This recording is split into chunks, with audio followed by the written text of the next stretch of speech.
Hello everyone, स्वागत है आपका एडी लर्निंग अकेडमी पर। तो फ्रेंड्स, आज क्लास में हम आपके लिए अति महत्वपूर्ण प्रश्न लेकर आए आपके एग्जाम को ध्यान में रखते हैं। तो जो भी बच्चे होम साइंस से तैयारी कर रहे हैं उनके लिए आज क्लास बेहद ही खास होने वाली है। और कुछ बच्चों ने हमसे यहाँ पर रिक्वेस्ट की थी कि हम आपको ऑल स्टेट में पूछे गए टीजीटी पीजीटी के क्वेश्चन कराएं। तो आज की क्लास में उन्हीं बच्चों की रिक्वेस्ट पर हम यहाँ पर ऑल स्टेट में पूछे गए टीजीटी पीजीटी के क्वेश्चन यहाँ पर लेकर आए। तो क्लास को आपको अंत तक देखते चलना है। क्लास में आप कॉपी पेन जरूर साथ में लेकर बैठेगा। जो भी आज की क्लास में आपको इंपॉर्टेंट पॉइंट लगे अपनी नोटबुक में साथ साथ नोट करते हुए चलिएगा। और क्लास में आपका स्कोर कितना रहा, कितने क्वेश्चन आपको आते थे, कितने नए सीखने को मिले, ये भी आपको हमें कमेंट बॉक्स में बताना है। तो चलिए ज़्यादा टाइम वेस्ट ना करते हुए शुरू करेंगे आज की महत्वपूर्ण क्लास।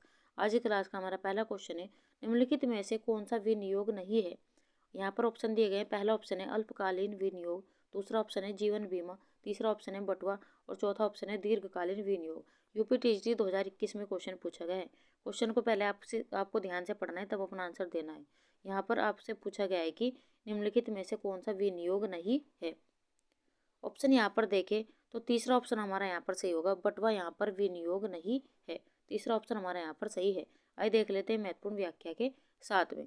सामान्य भाषा में विनियोग का अर्थ है व्यक्ति द्वारा उन उपयोग वस्तुओं को खरीदना है जब व्यक्ति अपना उपभोग स्थगित करता है और इससे धन की बचत करता है, और जब यह धन बैंक में जमा किया जाता है या इससे किसी प्रतिष्ठान के अंश खरीदे जाते हैं तो इस धन का विनियोग कहा जाता है, यानी कि इसे धन का विनियोग कहा जाता है। विनियोग 3 रूपों में किया जाता है।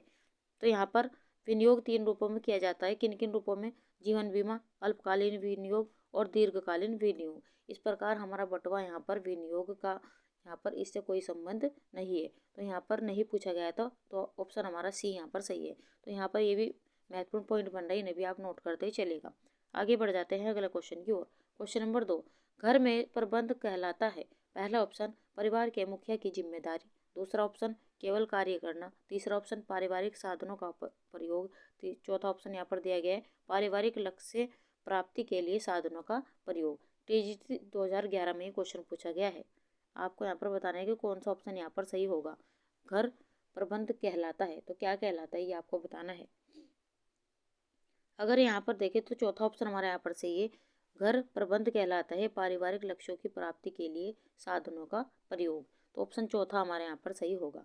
आइए बढ़ जाते हैं अगले क्वेश्चन की और। क्वेश्चन नंबर 3, खाली स्थान। वृद्धावस्था में आर्थिक सुरक्षा को घटाया है सेवाओं द्वारा, मजदूरी द्वारा, वेतन द्वारा या बचत के द्वारा।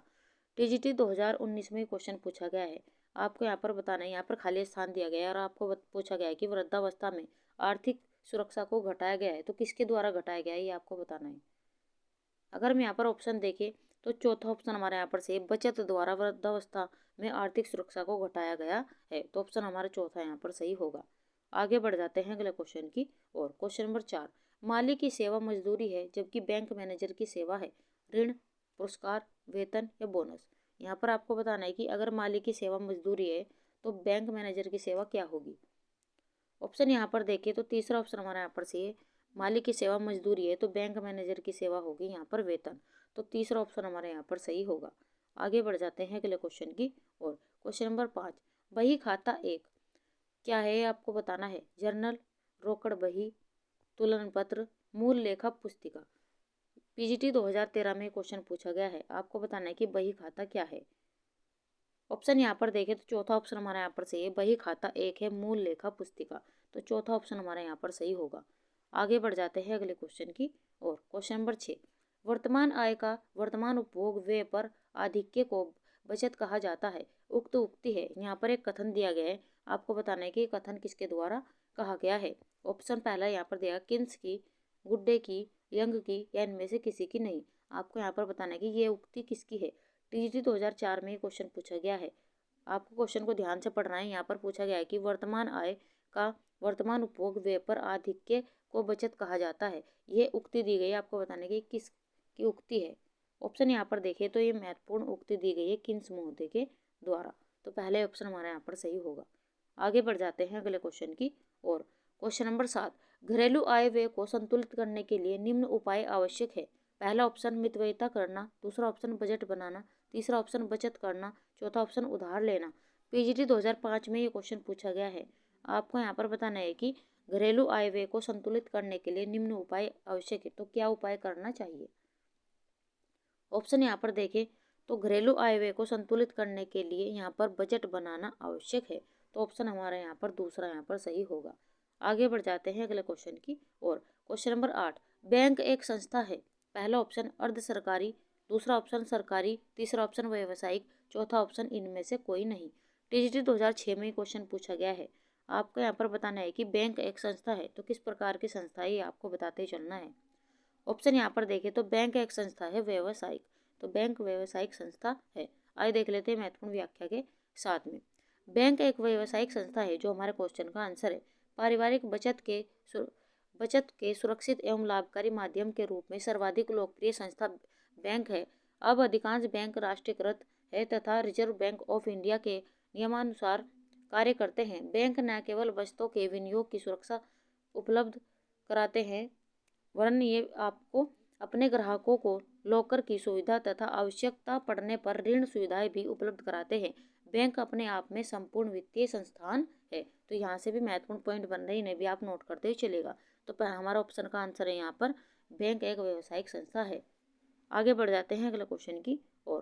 क्वेश्चन नंबर 9, मौद्रिक आय है प्रत्यक्ष आय, वास्तविक आय, अप्रत्यक्ष आय या नियमित आय। टीजीटी 2013 में क्वेश्चन पूछा गया है। आपको यहाँ पर बताते चलना है कि मौद्रिक आय है, तो मौद्रिक आय क्या है ये आपको बताना है। अगर हम यहाँ पर बात करें मौद्रिक आय की, तो ये किस प्रकार की आय, ये है प्रत्यक्ष आय। पहले ही ऑप्शन हमारे यहाँ पर सही है। आइए देख लेते हैं महत्वपूर्ण व्याख्या के साथ में। पारिवारिक आय को 3 भागों में बांटा जाता है। तो पहला एक तो क्वेश्चन हमारे यहाँ पर यही बन गया कि पारिवारिक आय को कितने भागों में बांटा गया है। कौन कौन से, यहाँ पर इन्हें 3 भागों में बांटा गया है। पहला हमारा मौद्रिक आय, वास्तविक आय और आत्मिक आय। परिवार के सभी सदस्यों को एक निश्चित समय में कार्य करने के बाद मुद्रा के रूप में जो आय प्राप्त होती है उसे मौद्रिक आय कहा जाता है। मौद्रिक आय प्रत्यक्ष आय होती है, जो हमारे क्वेश्चन का आंसर है। इसमें वेतन, पेंशन, ग्रेच्युटी, ब्याज, लाभांश, मजदूरी, किराया, भविष्य निधि कोष इत्यादि को शामिल किया गया है। तो यहाँ भी आप यहाँ पर देखते चलेगा इसमें किस किस को शामिल किया गया है। यहाँ से कोई भी आंसर यहाँ पर आपको पूछा जा सकता है, कोई भी क्वेश्चन, तो ये भी आप ध्यान रखते ही चलेगा। आगे बढ़ जाते हैं अगले क्वेश्चन की और। क्वेश्चन नंबर 10, बजट के लिए उपभोग का नियम किसके द्वारा प्रतिपादित किया गया था। M Marshall, doctor Angel, Adam Smith, Gross एवं क्रेंडल। यूपी टीजीटी 2021 में क्वेश्चन पूछा गया है। आपको यहाँ पर बताना है कि कौन सा ऑप्शन यहाँ पर सही होगा। क्वेश्चन को पहले आप ध्यान से पढ़िए। क्वेश्चन में पूछा गया है कि बजट के लिए उपभोग का नियम किसके द्वारा प्रतिपादित किया गया था। ये क्वेश्चन यहाँ से कई बार पूछा जा चुका है अलग अलग तरीके से। तो यहाँ पर अगर ऑप्शन यहाँ पर देखें तो दूसरा ऑप्शन हमारे यहाँ पर सही है। उपभोग का नियम डॉक्टर एंजल के द्वारा प्रतिपादित किया गया था, तो दूसरा ऑप्शन हमारे यहाँ पर सही होगा। आइए देख लेते हैं महत्वपूर्ण व्याख्या के साथ में। बजट को ध्यान में रखते हुए 1857 में एक प्रसिद्ध जर्मन अर्थशास्त्री अर्नेस्ट एंजल ने जीवन की विभिन्न आवश्यकताओं पर जीवन स्तर के अनुकूल व्यय का प्रतिशत निर्धारित किया।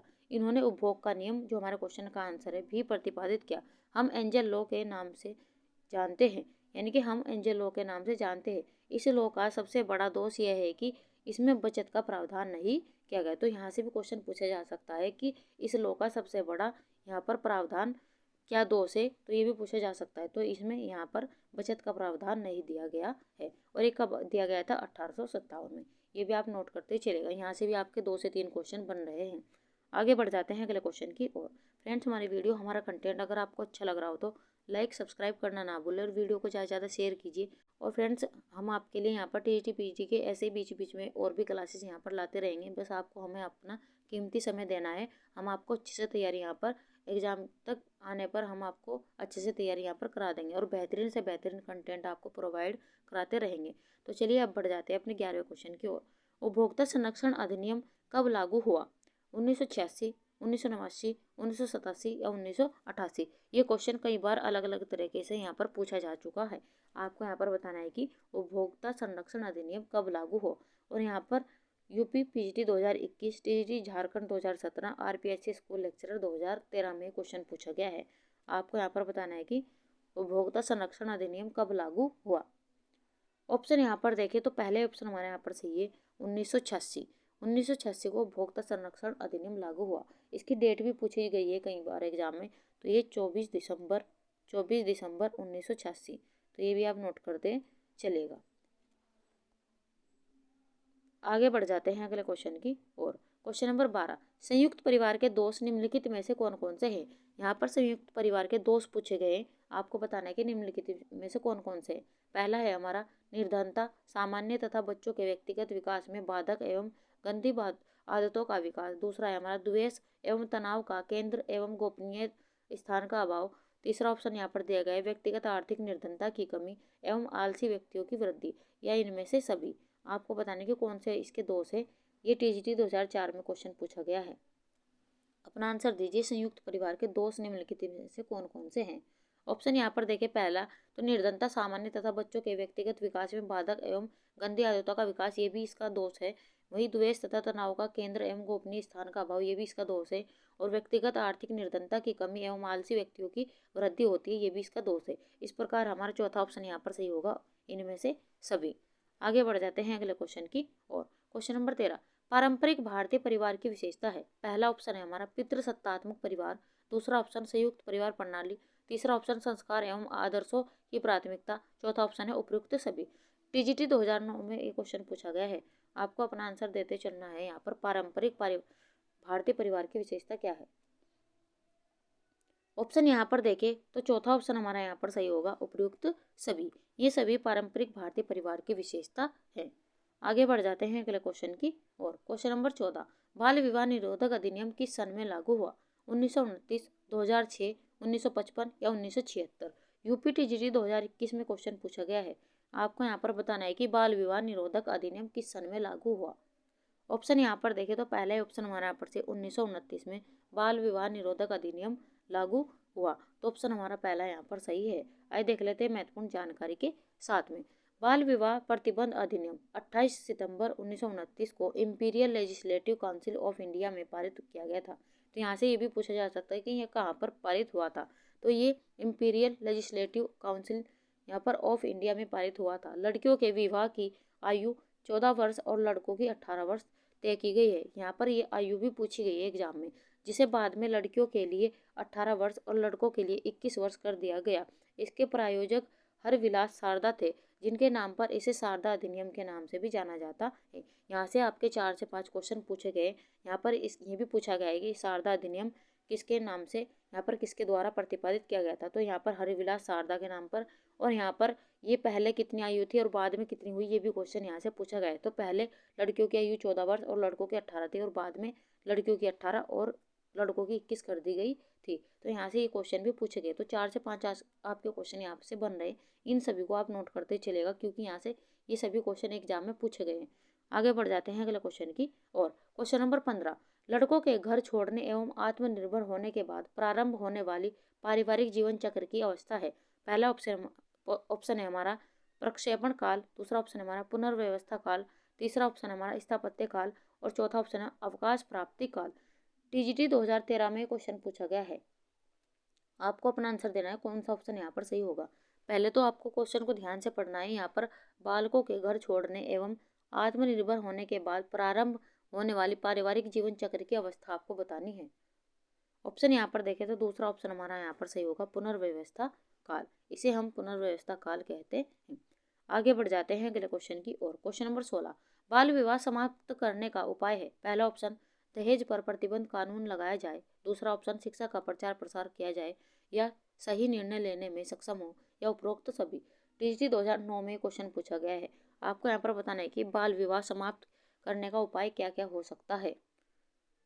ऑप्शन यहाँ पर देखें तो दहेज पर प्रतिबंध कानून लगाए जाए, ये भी इसका उपाय हो सकता है। यहाँ पर शिक्षा का प्रचार प्रसार किया जाए, ये इसका उपाय है। और सही निर्णय लेने में सक्षम हो, ये भी इसका उपाय है। इस प्रकार चौथा ऑप्शन हमारे यहाँ पर सही होगा, उपरोक्त सभी। आगे बढ़ जाते हैं अगले क्वेश्चन की और। क्वेश्चन नंबर 17, हिंदू विवाह का उद्देश्य है रति, धर्म, प्रज्ञा या इनमें से सभी। पीजीटी 2004 में क्वेश्चन पूछा गया है। आपको यहाँ पर बताना है कि हिंदू विवाह का उद्देश्य है, तो क्या क्या उद्देश्य है ये आपको बताते चलना है। अगर हम हिंदू विवाह का उद्देश्य की बात करें तो रति भी होगा, प्रेम भी होगा, पुत्र प्राप्ति होगा, तो ये सभी हो गए यहाँ पर। तो चौथा ऑप्शन हमारे यहाँ पर सही है। आइए देख लेते हैं महत्वपूर्ण व्याख्या के साथ में। हिंदू समाज में विवाह एक संस्कार है जिसका उद्देश्य पवित्र और धार्मिक है। विवाह के माध्यम से ही मनुष्य अपने कर्तव्यों और उत्तरदायित्वों का पालन करता है।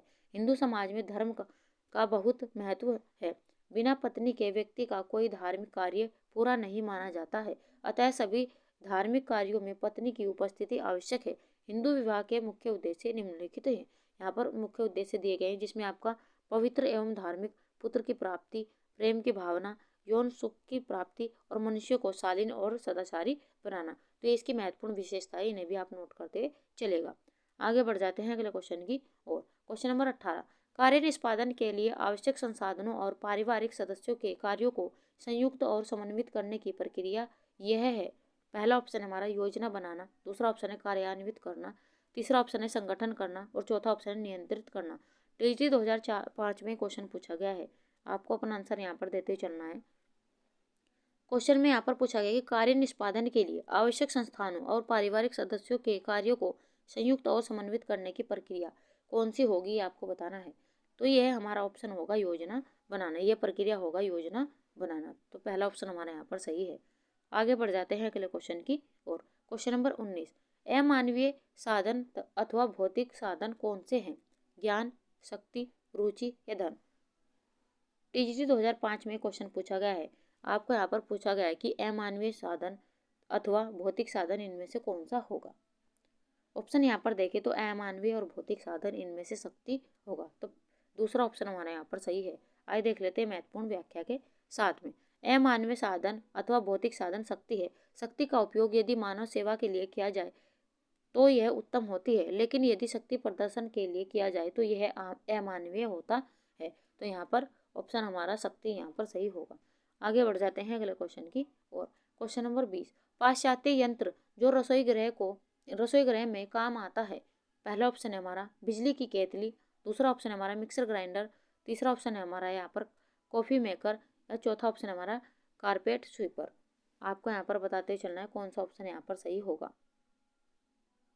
यहाँ पर नहीं आता है, यहाँ पर पाश्चात्य यंत्र में जो रसोई गृह में काम नहीं आता, ये आपको बताना है। यहाँ पर नहीं पूछा गया, तो ये क्वेश्चन आपको ध्यान से देखते चलना है। तो यहाँ पर बिजली की पाश्चात्य यंत्र, बिजली की केतली ये भी रसोई गृह में काम आती है, मिक्सर ग्राइंडर भी आती है और कॉफ़ी मेकर भी काम आता है, लेकिन यहाँ पर नहीं पूछा गया है। तो चौथा ऑप्शन हमारे यहाँ पर सही होगा, कारपेट स्वीपर। ये पाश्चात्य यंत्र रसोई गृह में काम नहीं आता है। तो यहाँ पर चौथा ऑप्शन हमारे यहाँ पर सही होगा। आगे बढ़ जाते हैं अगले क्वेश्चन की ओर। Question number 21, microwave oven, pressure cooker, vacuum cleaner कार्य सरलीकरण के गृहिणी को पीटने का सामान है। ऑप्शन 2 पुराने सामान है, ऑप्शन 3 नए क्रांतिकारी सामान है या कुछ भी नहीं है। टीजीटी 2004 में क्वेश्चन पूछा गया है। क्वेश्चन को पहले आपको ध्यान से पढ़ना है। यहाँ पर microwave oven, pressure cooker, vacuum cleaner ये कार्य सरलीकरण के कैसे यहाँ पर साधन है, ये आपसे पूछे गए हैं। ऑप्शन यहाँ पर देखें तो तीसरा ऑप्शन हमारे यहाँ पर सही है। तो ये है नए क्रांतिकारी सामान। माइक्रोवेव, प्रेशर कुकर और वैक्यूम क्लीनर ये कार्य सरलीकरण के नए क्रांतिकारी सामान है। तो तीसरा ऑप्शन हमारे यहाँ पर सही होगा। आगे बढ़ जाते हैं अगले क्वेश्चन की ओर। क्वेश्चन नंबर 22, रसोई गृह में खाना पकाने के लिए सबसे अधिक उपयोगी लाइट कौन सी है? लैंप, ट्यूब, बल्ब या इनमें से कोई नहीं। टीजीटी 2005 में क्वेश्चन पूछा गया है। आपको यहाँ पर बताना है कि रसोई गृह में खाना पकाने के लिए सबसे अधिक उपयोगी लाइट कौन सी होगी, ये आपको बताना है। तो यहाँ पर सबसे उपयोगी लाइट होगी ट्यूब। तो ऑप्शन हमारा यहाँ पर दूसरा यहाँ पर सही है। आगे बढ़ जाते हैं अगले क्वेश्चन की ओर। क्वेश्चन नंबर 23, निम्न में से कौन सा पार्ट रेफ्रिजरेटर के ताप को नियंत्रित करता है? मोटर, फ्रीजर, चिल ट्रे या नियामक। पीजीटी 2009 और टीजीटी 2010 में क्वेश्चन पूछा गया है। महत्वपूर्ण प्रश्न लगाते चलेगा। आपको बताना है कि कौन सा पार्ट रेफ्रिजरेटर के ताप को नियंत्रित करता है, ये आपको बताना है।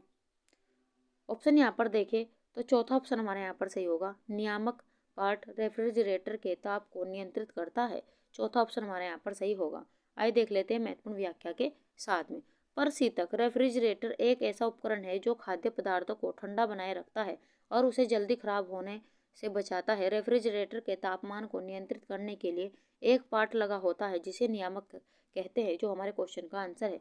वोल्टेज स्टेबलाइजर्स चुंबकीय नियामकों के माध्यम से ही घटते बढ़ते वोल्टेज को वांछित रेंज में लाकर स्थिर कर पाने में समर्थ होते हैं। यह चुंबकीय नियामक ऑटो ट्रांसफॉर्मेंस एवं प्रवर्तकों को उपयोग करके वोल्टेज आपूर्ति को स्थिर करते हैं। तो यहाँ से भी महत्वपूर्ण पॉइंट बन रही, इन्हें भी आप नोट करते चलेगा।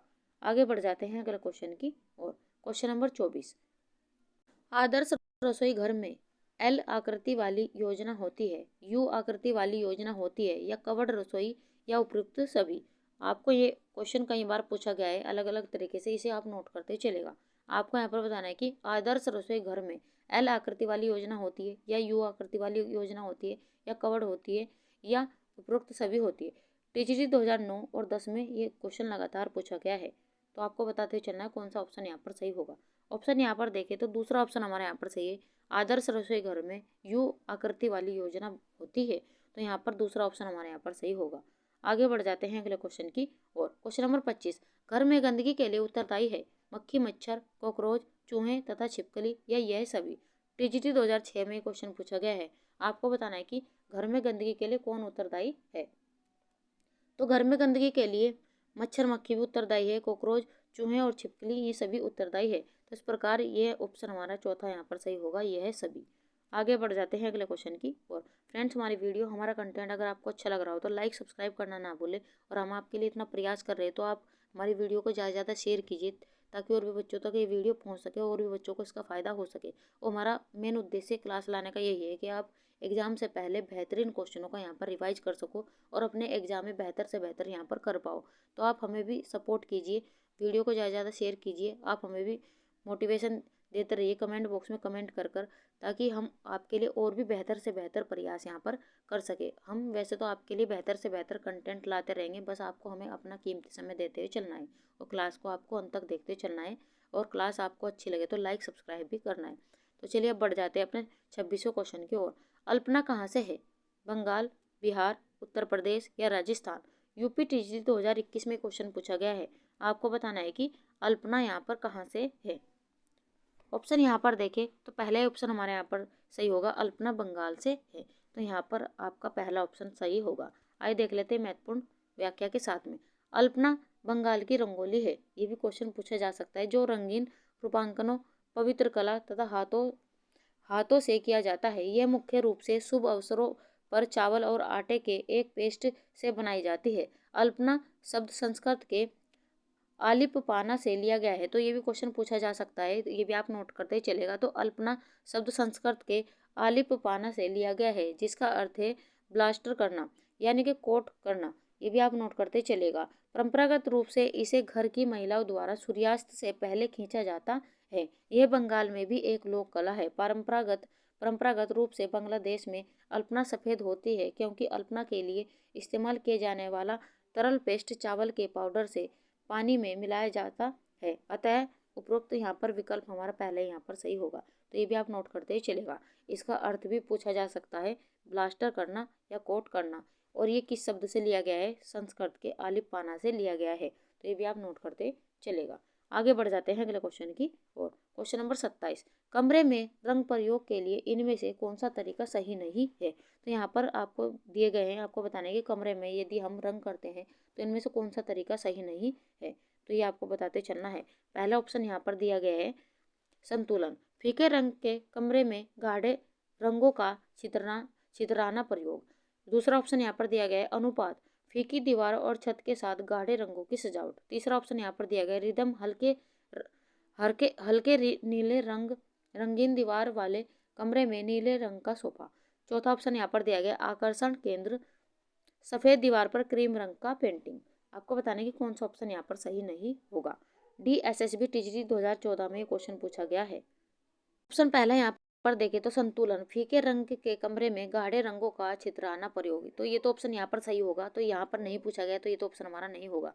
अनुपात, फीकी दीवारें और छत के साथ गाढ़े रंगों की सजावट, ये भी ऑप्शन सही है। तो यहाँ पर नहीं पूछा गया, तो ये भी ऑप्शन हमारा नहीं होगा। रिदम, हल्के नीले रंगीन दीवार वाले कमरे में नीले रंग का सोफा, ये भी ऑप्शन सही है। तो ये भी ऑप्शन हमारा नहीं होगा। तो यहाँ पर एक ही ऑप्शन हमारा यहाँ पर बचा हुआ है आकर्षण केंद्र, सफ़ेद दीवार पर क्रीम रंग का पेंटिंग करना। ये ऑप्शन हमारा यहाँ पर सही नहीं होगा। तो चौथा ऑप्शन हमारे यहाँ पर सही है। आगे बढ़ जाते हैं अगले क्वेश्चन की ओर। क्वेश्चन नंबर 28, इनमें से कौन सा वस्त्रालंकार का सिद्धांत नहीं है? यहाँ भी नहीं पूछा गया है, ये आपको बताना है। पहला ऑप्शन है हमारा समानता, दूसरा ऑप्शन है हमारा प्रकाश, तीसरा ऑप्शन है संतुलन, चौथा ऑप्शन है हमारा रिदम। आपको यहाँ पर वस्त्रालंकार का सिद्धांत नहीं है, ये आपसे पूछा गया है। ये भी DSSB टीजीटी 2014 में क्वेश्चन पूछा गया है। तो अपना आंसर देते चलिएगा कौन सा ऑप्शन यहाँ पर सही होगा।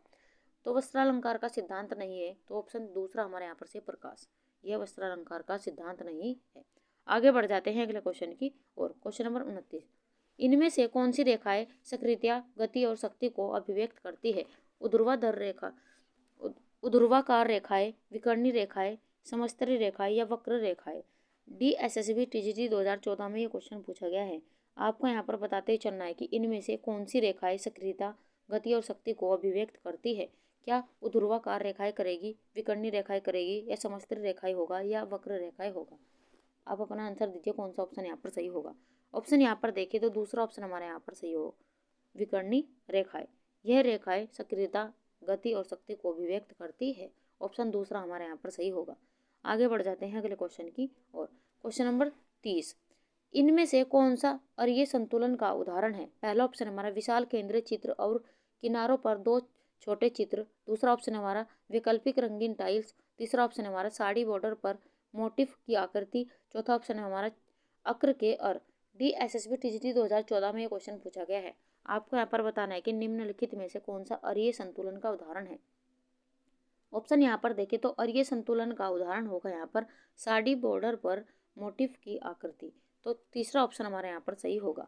आगे बढ़ जाते हैं अगले क्वेश्चन की और। क्वेश्चन नंबर 31, अनुरूपता को निम्न प्रकार से उत्पन्न किया जाता है। पहला ऑप्शन है हमारा आकार, दूसरा ऑप्शन हमारा रेखा, तीसरा ऑप्शन हमारा बनावट और चौथा ऑप्शन हमारा तीनों के द्वारा।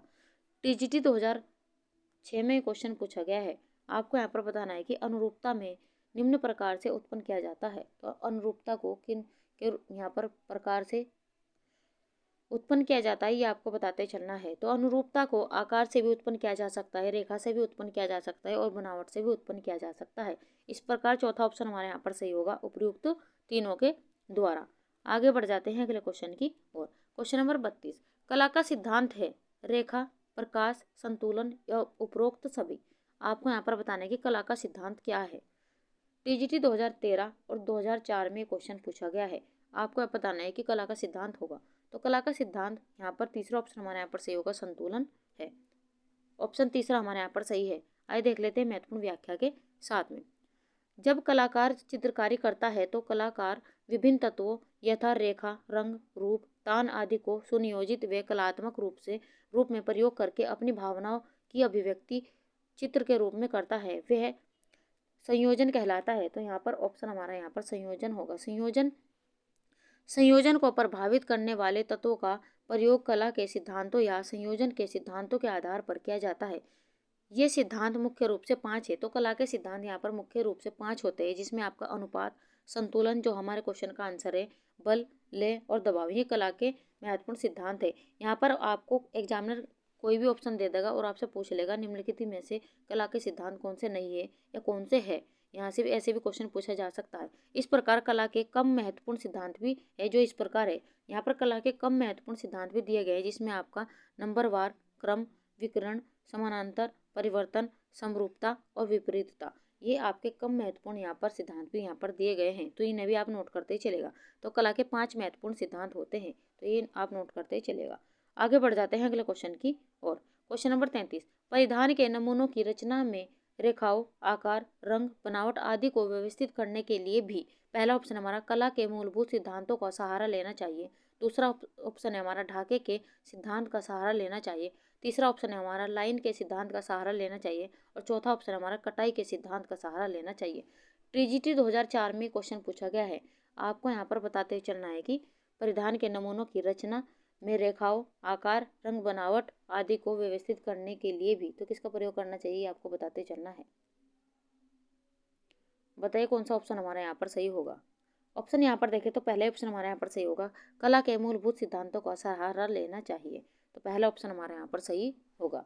आगे बढ़ जाते हैं अगले क्वेश्चन की ओर। क्वेश्चन नंबर 34, द्वितीयक रंग क्या है। पहला ऑप्शन हमारा प्राथमिक रंगों के मिश्रण से बनाए गए रंग। दूसरा ऑप्शन हमारा नीला, काला, सफेद के मिश्रण से बने रंग। तीसरा ऑप्शन है हमारा यहाँ पर लाल एवं पीले के मिश्रण से बना रंग। या चौथा ऑप्शन है उपरोक्त सभी। ये यूपी TGT 2021 में क्वेश्चन पूछा गया है। आपको बताना है कि द्वितीयक रंग क्या है। द्वितीयक रंग प्राथमिक रंगों के मिश्रण से बनाए गए रंग हैं। तो यहाँ पर पहला ही ऑप्शन हमारे यहाँ पर सही होगा। आइए देख लेते हैं यहाँ पर महत्वपूर्ण व्याख्या के साथ में। प्राथमिक रंगों के मिश्रण से बनाए गए रंग द्वितीयक रंग है, जो हमारे क्वेश्चन का आंसर है। प्रांग के अनुसार रंगों का वर्गीकरण। प्रांग के अनुसार कई बार रंगों का वर्गीकरण पूछा गया है। तो पहला है हमारा प्राथमिक रंग, द्वितीयक रंग, माध्यमिक या मध्यवर्ती रंग, तृतीयक श्रेणी का रंग और चतुर्थ श्रेणी का रंग। प्राथमिक रंग यहाँ पर दिया गया, प्राथमिक रंग पीला, लाल और नीला यहाँ पर प्राथमिक रंग है। तो ये किसके द्वारा दिए गए हैं? प्रांग के द्वारा दिए गए हैं और इन्हें स्वतंत्र रंग भी कहा गया है। ये भी आप नोट करते चलेगा। आगे बढ़ जाते हैं अगले क्वेश्चन की और। क्वेश्चन नंबर 35, त्रियात्मक रंग योजना में किस प्रकार के रंग सम्मिश्रण का प्रयोग किया जाता है? पहला ऑप्शन हमारा समदूरस्थ रंग, दूसरा ऑप्शन हमारा पूरक रंग, तीसरा ऑप्शन है सन्निकट रंग और चौथा ऑप्शन है विरोधी रंग। DSSB TGT 2014 में क्वेश्चन पूछा गया है। आपको यहाँ पर बताना है कि त्रियात्मक रंग योजना में किस प्रकार के रंग सम्मिश्रण का प्रयोग किया जाता है। ये आपको बताते हुए चलना है। ऑप्शन यहाँ पर देखें तो यहाँ पर चौथा ऑप्शन हमारे यहाँ पर सही होगा, विरोधी रंग का प्रयोग किया जाता है। तो यहाँ पर चौथा ऑप्शन हमारे यहाँ पर सही होगा। आगे बढ़ जाते हैं अगले क्वेश्चन की ओर। क्वेश्चन नंबर 36, बड़े फर्नीचर पर किस तरह का कपड़ा लगाना चाहिए? पहला ऑप्शन हमारा एक रंग का कपड़ा, दूसरा ऑप्शन है चेकदार कपड़ा, तीसरा ऑप्शन हमारा बड़े बड़े फूलों का कपड़ा और चौथा ऑप्शन है छोटे फूलों का कपड़ा। TGT 2005 में क्वेश्चन पूछा गया है। आपको यहाँ पर बताना है कि बड़े फर्नीचर पर किस तरह का कपड़ा लगाना चाहिए। ऑप्शन यहाँ पर देखें तो तीसरा ऑप्शन हमारे यहाँ पर सही है, बड़े फर्नीचर पर बड़े बड़े फूलों का कपड़ा लगाना चाहिए। तीसरा ऑप्शन हमारे यहाँ पर सही होगा। आगे बढ़ जाते हैं अगले क्वेश्चन की ओर। क्वेश्चन नंबर 37, निम्नलिखित में से कौन सी सूचना प्रौद्योगिकी शब्दावली नहीं है?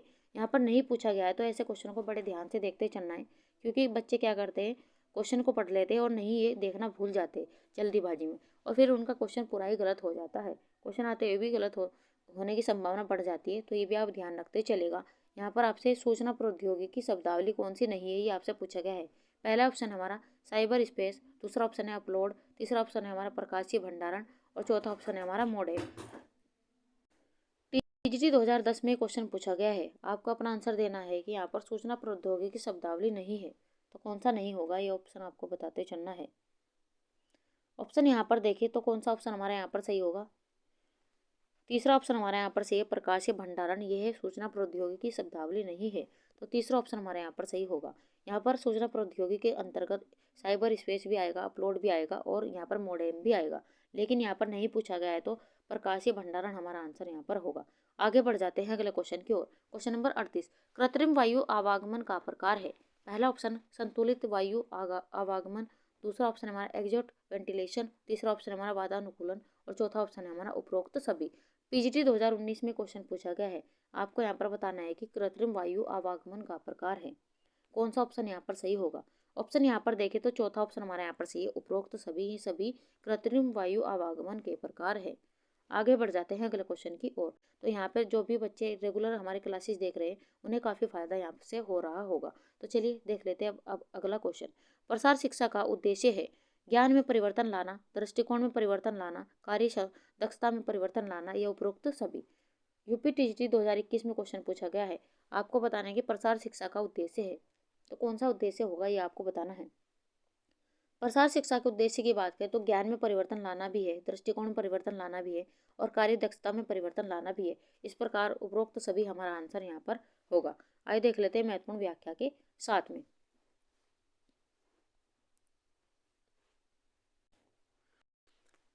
ग्रामीण जनता के जीवन स्तर तथा रहन सहन के स्तर को ऊपर उठाने के लिए प्राकृतिक संसाधनों का सही तरीके से उपयोग सिखाना एवं नवीन तकनीकी को जीवन में अपनाने के लिए प्रेरित करना प्रसार शिक्षा का मौलिक उद्देश्य है। प्रसार शिक्षा के उद्देश्य व सिद्धांत निम्नलिखित है। तो यहाँ से प्रसार शिक्षा के उद्देश्य और सिद्धांत दिए गए, जिसमें आपका दृष्टिकोण में परिवर्तन लाना, ज्ञान में परिवर्तन लाना, कार्य क्षमता में परिवर्तन लाना और करके सीखना आदि है। ये भी क्वेश्चन करके सीखना कई बार पूछा गया है, ये भी आप नोट करते चलेगा। यहाँ से भी आपके महत्वपूर्ण पॉइंट बन रहे हैं। आगे बढ़ जाते हैं अगले क्वेश्चन की और। क्वेश्चन नंबर 40, प्रसार शिक्षण एक खालिस्तान विधि है, सामूहिक शिक्षण या व्यवहारिक शिक्षण या व्यवहारिक शिक्षण या जन शिक्षण। यूपी TGT 2021 में क्वेश्चन पूछा गया है। आपको बताना है कि प्रसार शिक्षण एक किस प्रकार की विधि है, ये आपको बताते चलना है। ऑप्शन यहाँ पर देखें तो प्रसार शिक्षक एक व्यवहारिक शिक्षण विधि है। ऑप्शन हमारा यहाँ पर तीसरा सही होगा। आइए देख लेते हैं महत्वपूर्ण व्याख्या के साथ में। प्रसार शिक्षा दो प्रसार यानी कि एक्सटेंशन और शिक्षा एजुकेशन से मिलकर बना है। ये क्वेश्चन कई बार यहाँ से पूछा गया है। प्रसार अंग्रेजी के शब्द एक्सटेंशन का ही हिंदी रूपांतर है। एक्सटेंशन शब्द लैटिन भाषा के शब्द एक्स तथा टेंसियो से मिलकर बना है। एक्स का अर्थ है आउट यानी कि बाहर तथा टेंसियो का अर्थ है फैलाना, विस्तार करना, विस्तृत करना। अर्थात प्रसार शिक्षा वह शिक्षा है जो विद्यालय अथवा कोई भी सुव्यवस्थित संस्थान के सीमाओं के बाहर युवाओं तथा प्रौढ़ों को दी जाती है। यहाँ पर आपके महत्वपूर्ण प्रश्न यहाँ से बन रहे, तो यहाँ पर ऑप्शन हमारा तीसरा यहाँ पर सही होगा, व्यवहारिक शिक्षा। और यहाँ पर ये भी आप ध्यान रखते हुए चलेगा कि किन शब्दों से मिलकर बना है, एक्स और टेंसियो से मिलकर बना है, और इनका अर्थ क्या है, फैलाना और बाहर यानी कि विस्तार से फैलाना। ये भी आप नोट करते हुए चलेगा। आगे बढ़ जाते हैं अगले क्वेश्चन की ओर। क्वेश्चन नंबर 41, स्क्रीन पर अपारदर्शी वस्तु को किसके इस्तेमाल से दिखाया जाता है? एपीडियास्कोप, ओवरहेड प्रोजेक्टर, मूवी प्रोजेक्टर या स्लाइड प्रोजेक्टर। DSSB TGT 2014 में क्वेश्चन पूछा गया है। यहाँ पर आपको बताना है कि स्क्रीन पर अपारदर्शी वस्तु को किसके इस्तेमाल से दिखाया जाता है। तो किसके इस्तेमाल से दिखाया जाता है ये आपको बताते ही चलना है। ऑप्शन यहाँ पर देखें तो यह स्लाइड प्रोजेक्टर के यहाँ पर इस्तेमाल से दिखाया जाता है। तो चौथा ऑप्शन हमारे यहाँ पर सही होगा। आगे बढ़ जाते हैं अगले क्वेश्चन की और। क्वेश्चन नंबर 42, संप्रेषण प्रक्रिया में ग्रहणकर्ता शाब्दिक और अशाब्दिक संदेश का विश्लेषण करता है। जो प्रेषक भेजता है उसे कहते हैं एनकोडिंग, डिकोडिंग, प्रीकोडिंग या कोडिंग। TGT 2011, UGC नेट 2006 में क्वेश्चन पूछा गया है और महत्वपूर्ण प्रश्न लगाते ही चलेगा। यहाँ पर क्वेश्चन को पहले आप ध्यान से पढ़िए। क्वेश्चन में पूछा गया है कि संप्रेषण प्रक्रिया में ग्रहणकर्ता शाब्दिक और अशाब्दिक संदेश का विश्लेषण करता है। जो प्रेषक भेजता है उसे कहते हैं। तो उसे क्या कहते हैं ये आपको बताना है। तो उसे हम डिकोडिंग कहते हैं। दूसरा ऑप्शन हमारे यहाँ पर सही होगा। तो उसे हम क्या कहते हैं, डिकोडिंग कहते हैं। आगे बढ़ जाते हैं अगले क्वेश्चन की और। क्वेश्चन नंबर 43, निम्नलिखित शिक्षण सहायक सामग्री में प्रक्षेपित दृश्य श्रव्य सामग्री है? स्लाइड, कठपुतली नाटक, दूरदर्शन या उपरोक्त सभी। ये क्वेश्चन यहाँ पर TGT 2013 और PGT 2005 में पूछा गया है। महत्वपूर्ण प्रश्न लगाते ही चलेगा। यहाँ पर आपको बताना है कि निम्नलिखित शिक्षण सहायक सामग्री में प्रक्षेपित दृश्य श्रव्य सामग्री कौन सी होगी। ऑप्शन यहाँ पर देखें तो तीसरा ऑप्शन हमारे यहाँ पर सही है, दृश्य श्रव्य सामग्री इनमें से दूरदर्शन होगी। तीसरा ऑप्शन हमारे यहाँ पर सही है। आगे बढ़ जाते हैं अगले क्वेश्चन की और। क्वेश्चन नंबर 44, लिखित एवं छपी सामग्री किस प्रकार का साधन है? दृश्य श्रव्य साधन, श्रव्य साधन, दृश्य साधन या श्रव्य साधन, या इनमें से कोई नहीं। आपको बताना है कि लिखित एवं छपी सामग्री किस प्रकार का साधन है। क्या दृश्य श्रव्य साधन होगा, दृश्य साधन होगा या श्रव्य साधन होगा, या इनमें से कोई नहीं होगा। यूपी TGT 2021 में ये क्वेश्चन पूछा गया है। आपको बताना है कौन सा ऑप्शन यहाँ पर सही होगा। तो यहाँ पर लिखित और छपी सामग्री ये होगा हमारा दृश्य साधन। दूसरा ऑप्शन हमारा यहाँ पर सही होगा। यहाँ पर लिखित शब्दों का प्रसार शिक्षण अति महत्वपूर्ण स्थान है जिसे कदापि नकारा नहीं जा सकता। जो चीज़ें हम सुनते हैं उसे कुछ ही दिनों में भूल जाते हैं, परंतु लिखी हुई चीज़ों को हम बार बार पढ़कर स्मरण कर सकते हैं। जिस पृष्ठ के पैराग्राफ को जब चाहे तब पढ़ सकते हैं। आज भले ही इलेक्ट्रॉनिक मीडिया ने बेहताशा विकास किया है, दूरस्थ शिक्षा, टेलीविज़न, कंप्यूटर, इंटरनेट, लैपटॉप आदि से शिक्षा दिए जा रहे हैं, परंतु छपित सामग्री की भूमिका किसी भी कीमत पर कम नहीं हुई है। अखबार, पुस्तकें, पत्र पत्रिकाएं, लीफलेट्स, बुलेटिन्स, परिपत्र, दीवार अखबार आदि ऐसी शिक्षण सामग्री है जिनकी उपादेयता कभी कम नहीं होगी। इनके माध्यम से ग्रामीणों को शिक्षित किया जाता है। ये दृश्य साधन के अंतर्गत आते हैं, जो हमारे क्वेश्चन का आंसर है। तो ये सभी किसके अंतर्गत आते हैं, यहाँ पर दृश्य साधन के अंतर्गत आते हैं। आगे बढ़ जाते हैं अगले क्वेश्चन की और। क्वेश्चन नंबर 45, विश्व स्वास्थ्य संगठन की स्थापना कब हुई? 1942, 1945, 1940 या 1954। ये भी यूपी TGT 2021 में क्वेश्चन पूछा गया है। आपको बताना है कि विश्व स्वास्थ्य संगठन की स्थापना कब की गई थी। ऑप्शन यहाँ पर देखें तो दूसरा ऑप्शन हमारे यहाँ पर से 1945 में विश्व स्वास्थ्य संगठन की स्थापना हुई थी। आइए देख लेते हैं महत्वपूर्ण व्याख्या के साथ में। विश्व स्वास्थ्य संगठन WHO, ये भी क्वेश्चन पूछा गया है, इसका पूर्ण रूप पूछा गया है, तो WHO का ये भी आप नोट करते हुए चलेगा। संयुक्त राष्ट्र संगठन, यूनाइटेड नेशन ऑर्गेनाइजेशन, UNO की एक विशेष एजेंसी है जो अपने विधान के अंतर्गत मुख्यतः अंतर्राष्ट्रीय स्वास्थ्य और जन स्वास्थ्य की उन्नति के लिए प्रभावशाली योगदान देती है। यह तो इस संगठन का जन्म अप्रैल 1945 में ही हो गया था, लेकिन इसकी स्थापना 7 अप्रैल 1948 को हुई थी। तो यहाँ पर अगर आपसे पूछे थे कि इसका जन्म कब हुआ था, ये 1945 को हुआ था। ये क्वेश्चन में भी हमारा यही पूछा गया है। और आप यहाँ पर देख सकते हैं ये 7 अप्रैल 1948 को क्या हुआ था, इसकी स्थापना की गई थी। इसका प्रधान कार्यालय जिनेवा स्विट्जरलैंड में है। ये भी पूछा गया है कि इसका यहाँ पर मुख्यालय कहाँ पर स्थित है, तो WHO का मुख्यालय जिनेवा स्विट्जरलैंड में स्थित है। चूँकि इस संस्था की स्थापना 7 अप्रैल को हुई थी, अतः इसी कारण 7 अप्रैल को विश्व भर में विश्व स्वास्थ्य दिवस के रूप में मनाया जाता है। ये भी क्वेश्चन पूछा गया है, ये भी आप नोट करते हुए चलेगा। तो 7 अप्रैल को यहाँ पर विश्व स्वास्थ्य दिवस के रूप में मनाया जाता है। यहाँ से महत्वपूर्ण पॉइंट बन रहे हैं, इन सभी को आप नोट करते चलेगा। आगे बढ़ जाते हैं अगले क्वेश्चन की और। क्वेश्चन नंबर 46, मुदालियर कमेटी 1962 ने कितनी जनसंख्या पर कम से कम एक प्राथमिक केंद्र की संस्तुति की? 30,000, 10,000, 20,000 या 40,000? PGT 2004 में क्वेश्चन पूछा गया है। आपको यहाँ पर बताना है कि मुदालियर कमेटी 1962 ने कितनी जनसंख्या पर कम से कम एक प्राथमिक केंद्र की संस्तुति की थी। ऑप्शन यहाँ पर देखिए तो चौथा ऑप्शन हमारे यहाँ पर सही है, 40,000 जनसंख्या पर। तो यहाँ पर चौथा ऑप्शन हमारे यहाँ पर सही होगा। आइए देख लेते हैं महत्वपूर्ण व्याख्या के साथ में। मुदालियर कमेटी 1962 ने 40,000 की जनसंख्या पर कम से कम एक प्राथमिक केंद्र की संस्तुति की थी। माध्यमिक शिक्षा के ढांचे में सुधार के लिए डॉक्टर लक्ष्मण स्वामी मुदालियर की अध्यक्षता में सन 1952 में प्राथमिक शिक्षा आयोग की स्थापना की गई थी। नोट भी यहाँ पर दिया गया, इन्होंने वस्तुनिष्ठ शिक्षा पद्धति को अपनाने का सुझाव दिया है। ये भी क्वेश्चन यहाँ से पूछा जा सकता है। और इनके द्वारा माध्यमिक शिक्षा आयोग की स्थापना भी की गई थी, ये भी आप नोट करते चलिएगा। और कब की गई थी? 1952 में की गई थी। आगे बढ़ जाते हैं अगले क्वेश्चन की और। क्वेश्चन नंबर 47, सन खालिस्तान में कृषि प्रसार को संयुक्त राज्य अमेरिका द्वारा मान्यता प्राप्त हुई? 1900 में, 1914 में, 1920 में या 1950 में? UPTCT 2021 में क्वेश्चन पूछा गया है। आपको यहाँ पर बताना है कि सन यानी कि कौन से सन में कृषि प्रसार को संयुक्त राज्य अमेरिका द्वारा मान्यता प्राप्त हुई थी। ऑप्शन यहाँ पर देखें तो सन 1914 में कृषि प्रसार को संयुक्त राज्य अमेरिका द्वारा मान्यता प्राप्त हुई थी। तो ऑप्शन हमारे यहाँ पर दूसरा सही होगा। आइए देख लेते हैं महत्वपूर्ण व्याख्या के साथ में। प्रसार शिक्षा का सबसे पहले उपयोग ब्रिटेन यानी कि जेम्स विलियम यूनाइटेड किंगडम में प्रारंभ हुआ। फिर USA 18वीं सदी में प्रयोग हुआ। 20वीं सदी के आरंभ में ही अनुभव किया गया कि ग्रामीण जनता नगरों की ओर आकर्षित हो रही है। उन्हें शहरों की ओर जाने से रोकने के लिए समुचित ढंग से कृषि, ग्रामीण उद्योग धंधे तथा आधारभूत संरचना का विकास किया जाना चाहिए। इसी ग्रामीण पलायन को रोकने के लिए अमेरिकी राष्ट्रपति रूजवेल्ट ने एक आयोग का गठन किया। तो आयोग का गठन किसके द्वारा किया गया था? अमेरिकी राष्ट्रपति रूजवेल्ट के द्वारा। इसी आयोग के सिफारिशों के आधार पर वर्ष 1914 में स्मिथ लीवर एक्ट पारित हुआ था तथा ग्रामीण विकास हेतु संस्थागत शिक्षण व्यवस्था के क्षेत्र से बाहर विस्तार शिक्षा का विकास हुआ। यहाँ से भी महत्वपूर्ण यहाँ से पॉइंट बन रहे। तो आपसे एग्जामिनर किसी भी तरह का क्वेश्चन पूछ ले तो आप इन्हें नोट करते हुए चलेगा। अगर आपके ये सभी क्वेश्चन याद है तो आप अपना आंसर अच्छे से यहाँ पर दे सकते हो। तो यहाँ पर महत्वपूर्ण पॉइंट इन्हें भी आप नोट करते चलेगा। आगे बढ़ जाते हैं अगले क्वेश्चन की और। क्वेश्चन नंबर 48, शिक्षित करके व्यक्ति का दृष्टिकोण बदलना खालिस्तान का आधारभूत दर्शन है? इतिहास, शिक्षण, शिक्षा या विस्तारण कार्य? PGT 2019 में क्वेश्चन पूछा गया है।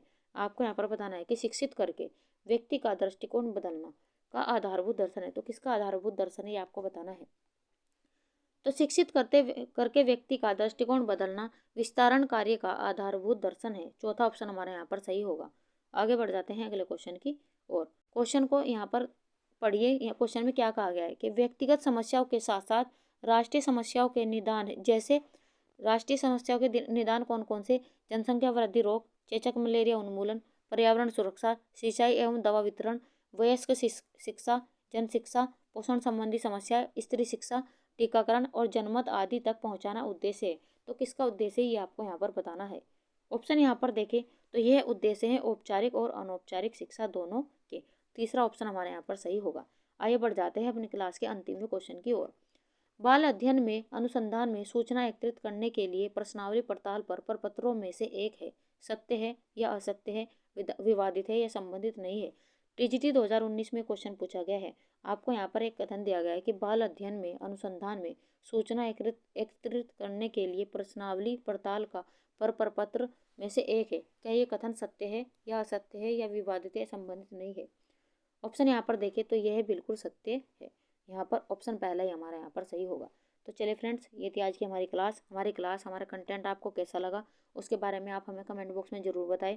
आज की क्लास में आपका स्कोर कितना रहा ये भी आपको हमें कमेंट बॉक्स में बताना है। क्लास आपको अच्छी लगी हो तो लाइक सब्सक्राइब करना ना भूलें और वीडियो को ज़्यादा से ज़्यादा शेयर कीजिए। उन बच्चों तक भी वीडियो पहुँचाए जो यहाँ पर होम साइंस की तैयारी कर रहे हैं, ताकि उन बच्चों का भी फ़ायदा हो सके। तो चलिए मिलते हैं ऐसे क्वेश्चनों के साथ में नेक्स्ट वीडियो में। तब तक के लिए आप खुश रहिए, अपने माता पिता का सम्मान कीजिए। वीडियो देखने के लिए थैंक यू।